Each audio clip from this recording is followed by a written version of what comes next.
Doctor Satish वैरागी यांना समाजरत्न पुरस्कार प्रदान। रायगड ओवी न्यूज। सुतारवाडी हरिचंद्र महाडिक। म प्रा ते म कोकण विभाग अध्यक्ष डॉक्टर सतीश भालचंद्र वैरागी यांना 2025 चा समाजरत्न पुरस्कार तेली समाज सेवक या मासिकाच्या त्याचप्रमाणे श्री संताजी महाराज नागरी सहकारी पतसंस्था मर्यादित नाशिक यांच्या वतीने नाशिक येथे डॉक्टर भूषण कर्डिले, श्री राजेंद्र कटकाळे, श्री शरद महाले, श्री जयेश बागडे, श्री अविनाश पवार, सौ अंजली आमले या प्रमुख मान्यवरांच्या त्याचप्रमाणे तमाम समाज बांधवांच्या भव्य उपस्थितीत डॉक्टर सतीश वैरागी यांना समारंभपूर्वक पुरस्कार प्रदान करण्यात आला। अत्यंत दानशूर व्यक्तिमत्व असलेल्या डॉक्टर सतीश वैरागी यांना या अगोदर कोकणचा हिरा, समाज भूषण, दादासाहेब फाळके, नॅशनल व इंटरनॅशनल आयकॉन पुरस्कार, पनवेल भूषण पुरस्कार, त्याचप्रमाणे विविध सेवाभावी संस्थांनी त्यांनी केलेल्या सामाजिक कार्याची दखल घेऊन यापूर्वी विविध पुरस्कार देऊन सन्मानित केले आहे। डॉक्टर सतीश वैरागी यांनी गरीब मुलांच्या शालेय प्रवेशासाठी भरीव रक्कम, मोठमोठ्या शिबिरांमध्ये लोकांची राहण्याची व्यवस्था, अनेक पतपेढ्यांना देणगी, समाज बांधवांच्या शिबिराला देणगी, अशा अनेक ठिकाणी सढळ हस्ते मदत केली आहे। त्यांना मिळालेल्या पुरस्कारामुळे तेली समाज बांधवांच्या शिरपोचात मानाचे स्थान प्राप्त झाले आहे।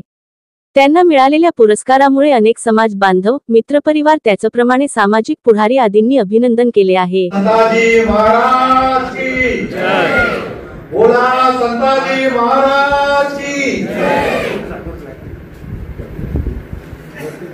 हे व्यासपीठ, नाशिकचं व्यासपीठ, माझ्या दृष्टीने महत्वाचे व्यासपीठ। मी 2023 साली मला वाटतं 16 ऑगस्टला मी इथे उपस्थित राहिलो होतो, मला बोलवण्यात आलं होतं। पण आजच्या दिवशी मला व्यासपीठावर 2 माणसांची थोडीशी आठवण होते। एक व्यक्ती म्हणजे की पैसा असून ज्याच्याकडे गर्व नाही, ज्याची समाजाकडे सतत ओढ असणारे कैलासवासी संतोष चौधरी साहेब आज इथे व्यासपीठावर नाही। इतकेच नव्हे तर माननीय श्री वसंत कर्डिले साहेब हे 1923 साली 16 ऑगस्ट रोजी इथे कार्यक्रमामध्ये उपस्थित होते। त्यांचा आम्हाला खूप आदर्श होता। वृक्षाप्रमाणे आम्ही त्यांच्या खाली बसून त्यांनी आम्हाला तयार केले। आज ते मोठ्या आजारामध्ये म्हणा आणि वयोवृद्धमुळे ते आपण उपस्थित राहू शकले नाही। मी नाशिकमध्ये येताना पहिलं त्यांच्याकडे जाऊन त्यांना नमस्कार करून मी इथे उपस्थित झालो आहे।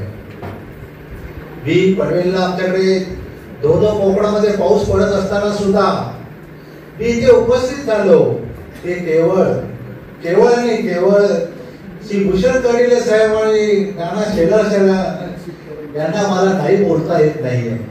मला एवढं माहिती आहे की लक्ष्मण रेषा जेव्हा ओलांडली तेव्हा रामायण घडत असतं, तर कुठच्या परिस्थितीत मला नाही म्हणता आलं नाही, पण मी इथे उपस्थित राहिलो। कारण या लोकांनी व्यासपीठ माझं आदरणीय व्यासपीठ आहे, या व्यासपीठाने आम्हाला लाजवलं आहे। आज मी पहिला सर्वप्रथम उगवत्या सूर्याला आणि मावळत्या सूर्याला मी नमस्कार करतो। म्हणजे नाना शेलार साहेबांना नाही म्हणत असताना सुद्धा आमचे काका व्यवहारे साहेब यांच्या तब्येतीमुळे धावपळ करू नये, उगीच आपण आपली जागा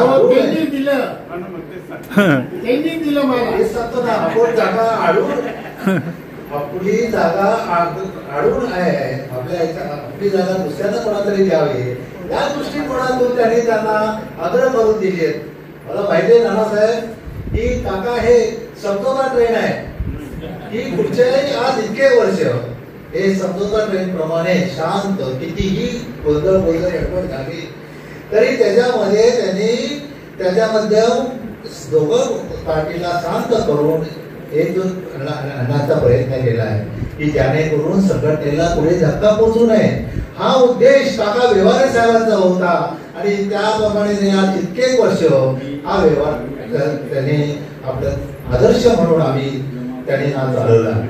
मला नानासाहेबांच्या बाबतीत त्यांनी ज्याच्या गळ्यात हात घातला ते व्यक्तिमत्व सुद्धा बरोबर वाकडण्यासारखं आहे. आवाज दणकार, चाल डौलाची आणि अशा याच्यामध्ये आधीच आमच्या जयंत वागरे साहेबांना सांगितलं की कुठच्याही परिस्थितीत मी येतो, पण मला तुम्ही कुठच्याही प्रकारे मोठेपणा देऊ नका. मी ह्याच्या पुढे खूप लहान आहे, तुम्ही कुठचाही महत्व पुढे ओव्हरटेक मला करून देऊ नका. हे मी 10 वेळा सांगितलं तर मी येतो, नाहीतर येत नाही असं सांगितलंय. कारण आता तुम्ही पहा ना, तुम्ही मासिकात पाहिलं असेल, व्हॉट्सअपवर पाहिलं असेल, प्रत्येक व्हॉट्सअपवर ह्याने किती दौरे केले. पहिले पूर करत गेले, म्हणजे पूर पाहायला गेले की काय तर नाही. नागपूर, नंतर सोलापूर वगैरे पूर करत गेले. त्याच्यानंतर तो रोज झाला, त्याच्याबरोबर भूषण साहेब सुद्धा होते, त्याची टीम होती, नंतर आमचे बागडे साहेब होते, सगळी पूर्ण काम करत होते. पाऊस एकदा पडत होता तरी सुद्धा त्यांनी ते कार्य केलं. ते कार्य आम्हाला लाजिरवाणी आहे. त्यांच्याकडून काहीतरी घेतलं पाहिजे या दृष्टीने जय काकासाहेबांचे मी आम्हाला म्हणतो की तुम्ही जी माळ ज्यांच्या गळ्यात घातलेली आहे ते योग्य माणसाची घातली, हे कोणी सांगणं उचित नाही आहे. पण दराना मोठा ती दोघांची जोडी अशी आहे, भूषण पाटील साहेब आणि नानाची, की एक दोघ जण असतात, एक टपली मारतो आणि एक मला अनुभव काय सांगत कधी ते टपले मारतात तर हे शांत करतात. याच्यामध्ये संघटन करण्याला ही मोठी कसरत आहे. आज महाराष्ट्रामध्ये सर्व आपलं तेलीमय वातावरण होत चाललं आहे. ते काय कारण, ते हे व्यासपीठावर असलेले उपस्थित असलेले सर्वजण आहेत, त्याच्यामुळे हे तेलीमय वातावरण महाराष्ट्रामध्ये होत आहे. अहो, सर्वांचे दरवाजे बंद केले यांनी. म्हणजे आज अशी पोझिशन आहे की महाराष्ट्र प्रांतिक प्रेरित महासभा वाढत पुढे गेलेला आहे. मी उलट आमच्या भूषण साहेबांनी, आमच्या म्हणजे सर्वांच्याच भूषण साहेबांनी आमच्याकडे आता दौरा केला होता जयंत वागरे साहेब वगैरे. मी तिथे त्यांची परवानगी मागितली का हद्द सोडून आपल्याला पुढे जाता येईल का. आम्ही आता रत्नागिरी जिल्ह्याला सिंधुदुर्ग झाला, आम्हाला गोव्याचा दाखल घेता जाता येईल का. आपल्यामध्ये गोव्याचे तेजी समाज मोठ्या प्रमाणात आहे. 3,500-4 हजार लोक आपली तिथे आहेत. तर भूषण साहेबांनी सरळ भेटा दिला, जा तुम्ही पुढे चला, मागे वळून बघायचं नाही, पुढे चला असं हे सांगितलं. तर हा एक आदर्श असतो संघटनेचं. तुम्हाला चांगलं उदाहरण द्यायचं असं म्हणजे काल गोपाल कार्यक्रम झाला जन्मशताब्दीचा, त्याच्यामध्ये संघटन कसं करायचं हे खरं गोविंदामधलं समजतं. अहो, एकावर एक 10 घर बसतात आणि मुंबईची हंडी फोडली जाते. ती हंडी फोडली जाते त्यासाठी केलेली प्रॅक्टिस ही एका वेळी होत नसते. संघटन व्हायचं असेल तर कुठच्या ना कुठच्या माध्यमातून आपण एकत्र जमलं पाहिजे, एकमेकाला मेसेज गेला पाहिजे. आणि हा मेसेज हे लोक सोडत असतात. हेच तर हे मेसेज सगळे सोडले जातात. आता मला तुम्ही सांगा की काही हे वरचा जे शेवटचा हे बोलतो म्हणजे त्याला जास्ती महत्व दिलं का महत्व दिलं जातं, कारण तो खाली पडला. आता वेगळी लहान मुलांनी त्यांना वेट लावून असं ट्रेनवर त्यांना घोडाला दिले, तर थोडा बदल केला. पूर्वीच्या वेळी असं नव्हतं. वरून आलेला माणूस हात पाय मोडल्याशिवाय राहतच नव्हता. पण ह्याच्यामध्ये आपल्या एकावर एक थर जे बसतात त्या थरावर एखादं त्याच्यामध्ये आतल्या गाठीतला माणसाची सर्व गाठी सोडता येतात, पण आतल्या गाठीची गाठ सोडता येत नाही. एखाद्या संघटनामध्ये एखादा कांदा असेल, नाश्ता कांदा, तो सर्व नासवतो तसाच प्रकार एखाद्याच्या मुद्दाम वर्षाला पाडवायचं आहे या दृष्टीच्या उद्देशाने जर तो बाजूला सरकला तर संपूर्ण खाली गोपाळ पडतो. म्हणजे संघटन ह्या लोकांचं जे फोडतं ते संघटन खूप महत्वाचं आहे. अहो संघटन करताना एवढे आमदार चषक 10 लाख 25 लाख काय हे संघटन आमदार का एवढे करतो? तर त्याच्यामध्ये या संघटनामध्ये एकटा आमदार करत नसतो, तो सर्वांना सहभागी करायला लावतो. आता एक कार्यक्रम बरेच जणांनी काहीतरी नाश्ता वगैरे हे केल्यावर व्यवस्था केली आहे. असं सर्वांनी एकत्र येऊन यायला पाहिजे. तुम्ही जेव्हा थोडेफार पैसे हे बघा 3 प्रकारचे तुम्ही कार्य करू शकता. वयोवृद्ध अनुभव असं असेल लोक त्यांनी जरूर मार्गदर्शन करायला पाहिजे. दुसरे जे लोक गरीब असतील त्यांनी श्रमदान केलं पाहिजे आहे. आणि जे पैसेवाले आहेत त्यांनी थोडेफार पैसे जमा केलेच पाहिजे. अहो पैसा काय सर्वस्व नाही आहे. पैसा हा सर्वस्व नाही आहे. पैसा जेव्हा माणसाला आदर दिला जातो तेव्हा आपण समजत त्या माणसाला समजत असतं हा आदर तुझा नाही तो पैशाचा आहे. असं होता नाही पाहिजे. आपलं कर्तव्य दाखवा, आपलं कार्य दाखवा आणि तो आदर घ्या. त्या आधारामध्ये त्याला मान आहे. असा आधार तुम्ही जरूर घ्या. आता मी दुसरे तुम्हाला छोटस एक उदाहरण देतो की श्रीकृष्णाचा गोविंदा असल्यामुळे मला त्याचेच उदाहरण द्यायला लागेल. श्रीकृष्णाने गोपाळांना सर्वांना सांगितलं की हा गोवर्धन पर्वत काठीने उभा करा. सर्व लोक आश्चर्य झाले. गोपाळ आश्चर्यचकित झाले. श्रीकृष्ण एका मोठावर गोवर्धन पर्वत उचलतो. तो आपल्या सर्वांना का काठी लावायला लावतोय श्रीकृष्ण? तर सर्वांनी काट्या लावल्या. काट्या लावून गोवर्धन पर्वत उचलला गेला. नंतर श्रीकृष्ण त्यांना म्हणाले का हो गोपाळ तुम्हाला काय वाटलं? आम्ही उचलला आम्ही नाही तुम्ही नाही सर्व एकत्र आले म्हणून तो उचलला गेला. संघटना तसंच आहे की तुम्ही एकत्र व्हा आणि आपला हा तेजी समाज हा प्रत्येकाच्या नसा-नसामधून असायला पाहिजे. तेजीमय वातावरण व्हायला पाहिजे. अहो तेजीला तुम्ही कमी समजू नका.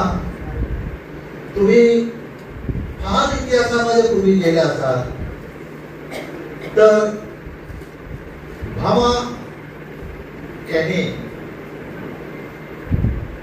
शाह यांनी प्रताप सिंगना संपूर्ण सैन्य आणि पैसे पुरवले. त्यावेळेचा इतिहास म्हणजे जिथे आपल्या तुळजा भवानीचा मान आपल्या तेल्यानं आहे. शनीचा सूर्याचा पुत्र शनी त्या शनीचा अभिषेक आपल्या तेल्या लोकांनी केलेल्या तेलाने अभिषेक केला जातो. एवढा तेली लोकांचा आपल्याला महत्व आहे. तर मला वाटतं जास्ती बोलतो का? नाही बोला बागड्यांचे बडबड चालत. हो बागडे साहेब थांबा जरा. हो बागडे साहेब जरा बसा. बोला साहेब बोला.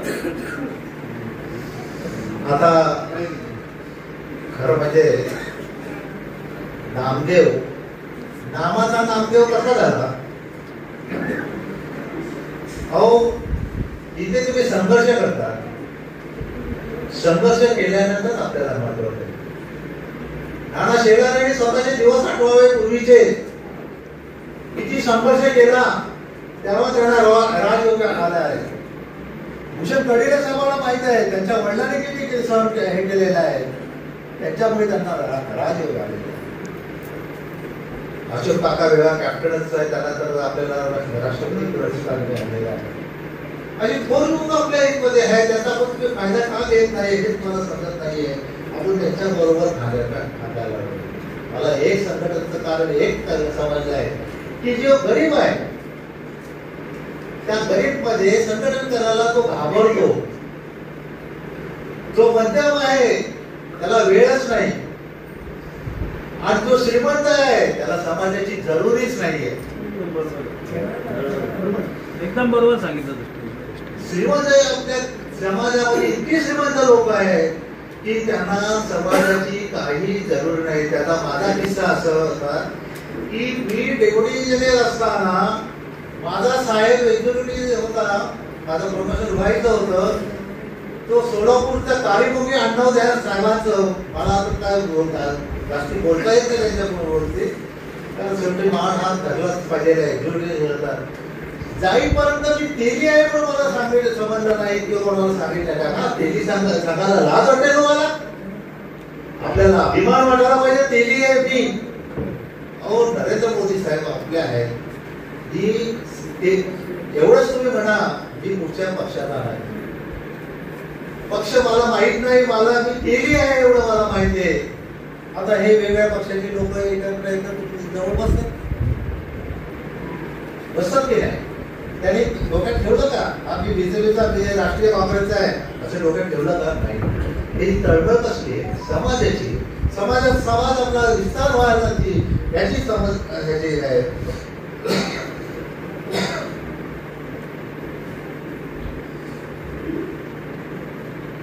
आता विद्यार्थ्यांचं गुणगौरव का विद्यार्थी कोणते बोलतो का? विद्यार्थ्यांना मला महत्वाचं सांगायचं आहे की एक विद्यार्थी असं बसला होता, मी वॉकिंगला जात होतो, त्याला दम लागला म्हणून घराखाली बसलो. तो मुलगा आपला मला थोडी ते शेजारी बोलला, तो म्हणतो का 1 किलोमीटर म्हणजे किती हो, किती आता आवाज वगैरे. अरे तू रोज वॉकिंगला येतो ना? हो येतो ना. मग तू बाकीचे गेम खेळतो ना? हो खेळतो ना. तू खेळतो, जरूर खेळतो. तू पुढे कधी खेळता दिसणार नाही मला इथे.